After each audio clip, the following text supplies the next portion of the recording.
Welcome to Lesson 8 of the Python video tutorial series on global and local variables. In this lesson, you will use the skills from the previous lessons to make a game, and you'll learn the concept of global and local variables. You are going to be making a traditional text adventure, and the instructions are as follows. Pause the video now to read each of the instructions, or if you feel confident, move on.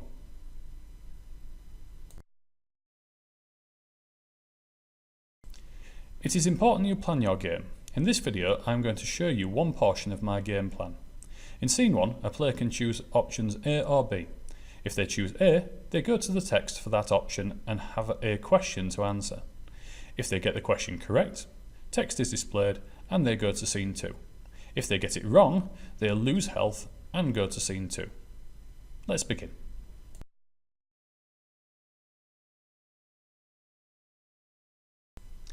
To begin, we will write out some comments which will help us plan our game. So we will create global variables and welcome the player. We will create a function for the first scene. We will give the player options and accept responses from them. We will create a function for option 1 and we will create a function for option 2. Next we will create the question and answer, followed by an event whereby if the player answers the question wrong, he or she will lose health. Let's get programming. To begin, I will welcome the player to the game using an output function. I will then add my first global variable, name, and prompt the player to enter a name for his or her character. Next, I will add a second global variable, which is the starting value for the player's health. A global variable is one which can be accessed at any time in the program from any part of the code. Because the data stored can be accessed and changed at any point in the program, we say it has global scope. I will now write the introduction scene for my game. First I need to create a function, and notice I have given it a meaningful name. This is important. I will then use an output statement to welcome the player. Notice that I am using the same techniques for recalling data stored in a variable as I did in my lesson 3 video on variables. If you do not understand what is happening, please watch that video again.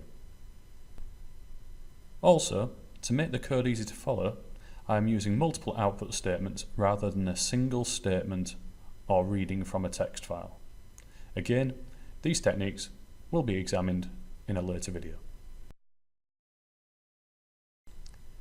Now I need to get the option the player chooses. Here, I'm going to create a local variable called option, and this is only available inside this function. I'm also going to put .upper at the end, which will force the response to be stored in uppercase, regardless of how it was typed by the user. Now, I will use an if statement to check to see if the option is equal to W. If it is, then we will move to scene 1W, which again is a sensible file name. Next, I will use the elif statement to check to see if the data stored in option is equal to I. If it is, we will go to scene 1I. I will also add an else statement, which will pick up any other response entered by the user and return a message saying they have chosen an invalid response. Finally, I need to add the input and the if then else statement inside a loop so that if the user does enter an invalid option, the code will repeat.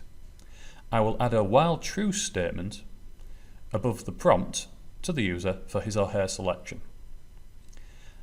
I also need to indent all the code below my while statement, which I can do by highlighting the code, going to the Format menu and selecting Indent Region. Now let's test our code at this point to ensure that it works. Before it will, however, I need to call my first scene, which is done once at the very bottom of the program. and it's done by entering scene 1 intro open bracket close bracket, no colon.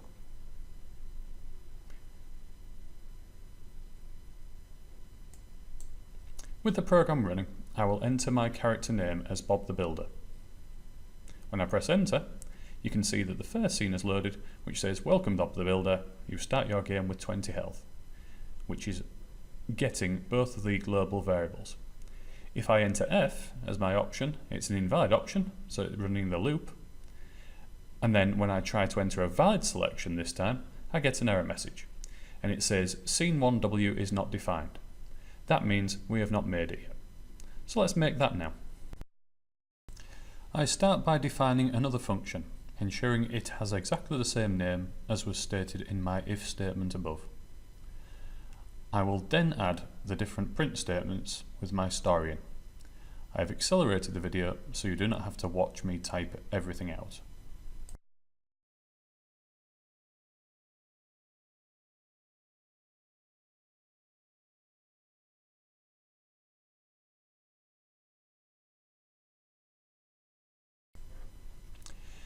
Now it is time to add our first question. I will specify a local variable called Q1. Again, remember, this is only accessible in this function. I will then store the response to the question I type, which is, what is the capital of France? Using an if-then-else statement, I first check to see if the value stored in Q1 is equal to Paris, which I will check in lowercase, and I will force the response stored in Q1 to be in lowercase also. If the user answers correctly, we will go to the function scene2 intro, which we have yet to make. I will use an else statement to pick up all other responses, because if it is not Paris that they enter, it is incorrect. When a player answers incorrectly, they should lose health. To modify our health variable, I use the statement health equals health minus 5. This looks at the value of health, takes 5 from the value, and stores the modified value back in the variable. I will also inform the player this has happened. Now it is time to test the game again. So, when our game starts, I will once again enter a character name.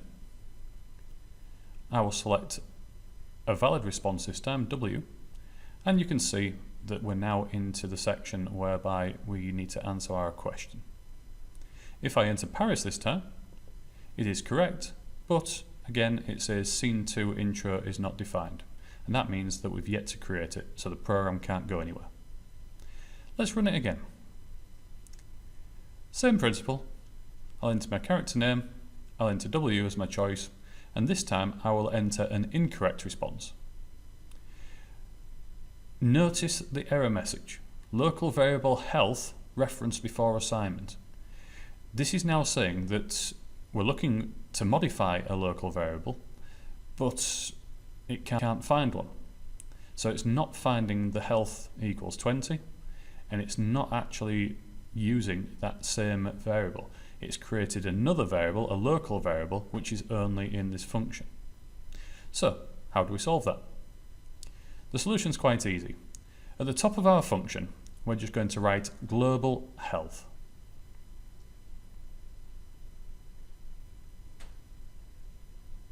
What this does is it references that we're using the global variable of health, and now when I test the program, it should, in theory, work. So if I put Bob again, enter W, and type in London again, we now have got the bit which says you land in the water, you lose 5 health, you have 15 health remaining. And the final error message which is on there is because it's trying to go to scene 2 again, and you will see that we haven't created it.